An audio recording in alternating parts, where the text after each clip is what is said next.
Eric, bonjour. Salut, ça va? Et content de te retrouver sur l'édition du Blend. Moi aussi, je suis ravi d'être ici pour la deuxième édition. Ça se passe bien, c'est super, il fait beau, tout va bien, tout le monde est content. Je crois que tu as parlé de drone dans la plénière. Là. Oui, on a parlé de drones, on a parlé de législation autour des drones, avec une relation avec les événements qui se sont passés cette semaine, notamment sur les centrales nucléaires. Et puis on a parlé de Dronestagram, notre plateforme de partage de photos et de vidéos par drone. Ça marche bien ça, tu as pas mal de trafic dessus déjà maintenant. Ça marche pas mal, oui. Ça a été lancé il y a 1 an et en fait on est un peu surpris par le succès, en tout cas l'intérêt que suscite le site, tant au point de vue des utilisateurs que des internautes eux-mêmes et puis éventuellement même de certains observateurs qui regardent l'évolution du site d'assez près. D'accord. Et sur la région, il se passe aussi pas mal de choses autour des drones.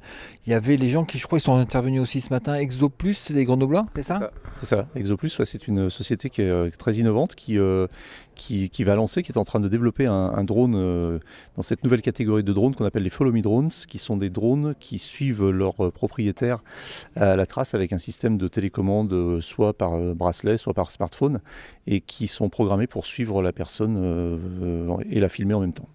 Plutôt que d'avoir une GoPro sur votre casque qui risque de faire des dégâts, voire Schumacher, vous avez un truc au-dessus qui vous suit un peu partout, qui peut passer devant. L'idée, c'est un peu ça, faire des vues un peu space de ce que vous faites. Voilà, donc notamment, ça va intéresser bien sûr toutes les communautés de freeriders et de sportifs de l'extrême qui vont pouvoir... Moi, quand je viens en sortir dans VTT dans les bois... Voilà, exactement, tu pourras te faire une super descente et te faire filmer par ton drone dans ta descente en programmant le scénario de la prise de vue, le décollage, l'atterrissage, et la machine va te suivre pendant toute ta descente d'une façon très précise en fait.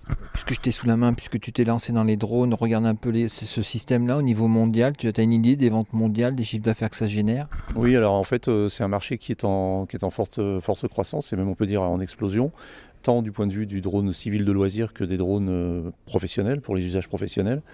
On prévoit que ça pourrait créer, si la législation le permet, jusqu'à 100 000 emplois aux US d'ici dans la décennie à venir, et à peu près 15 000 emplois en France. Aujourd'hui, il y a 5 ans, il n'y avait même pas 100 professionnels du drone homologué. Aujourd'hui, il y en a à peu près 1500.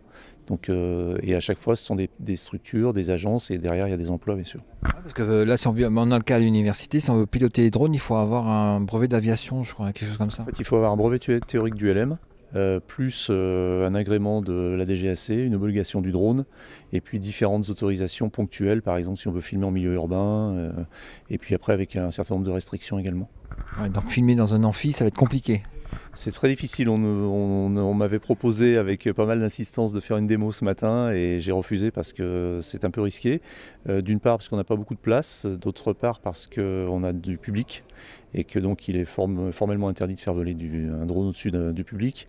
Et puis là on est dans un milieu fermé avec des possibilités d'interférence radio qui pourraient éventuellement conduire à ce qu'on perde le contrôle de la machine, donc c'est pas recommandé. Oui, alors on l'avait fait à une robot, mais dans une espèce de grille en toile, avec des filets, des choses comme ça. Ouais. Oui, c'est quelque chose qui peut éventuellement s'envisager, mais du coup ça perd le côté... Alors là on aurait pu éventuellement faire quelque chose dans la mesure où si on utilisait un très petit drone très léger, on a des machines qui pèsent 60 grammes et qui sont quand même dotées d'une caméra et qui peuvent envoyer un stream vidéo en direct, donc on aurait pu le faire et faire un truc assez spectaculaire, d'autant que la scène ici est très grande et elle est en demi-cercle, donc on aurait pu faire quelque chose, mais bon, peut-être pour la prochaine édition. Pour la prochaine édition, c'est dans les tuyaux.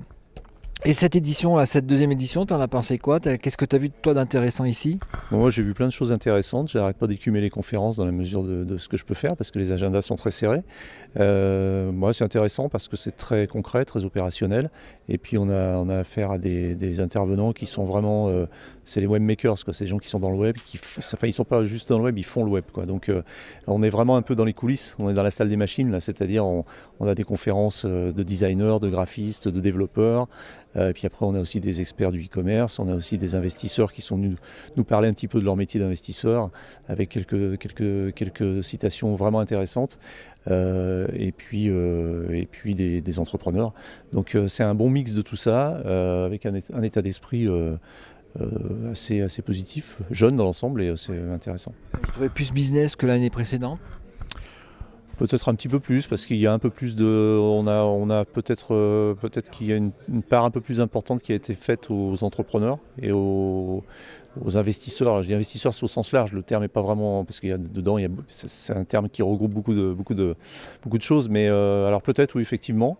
En même temps, on sait bien que le web, c'est de la conception, c'est de la création, et puis après, c'est des startups, et les startups, c'est du business. Donc, de toute façon, forcément, à un moment, on est bien obligé de parler d'un petit peu d'autre chose que de code et de graphisme. Bon, merci, on a fait le tour. Quelque chose à rajouter? Non, aussi, j'espère que le micro a marché cette fois. Ah oui, parce que l'année dernière, si vous retrouvez les vidéos, ça faisait... Mais tu vois, j'ai une super équipe maintenant. Donc avec des belles lumières, tout bien organisé. Merci Eric, à l'année prochaine. À l'année prochaine, merci.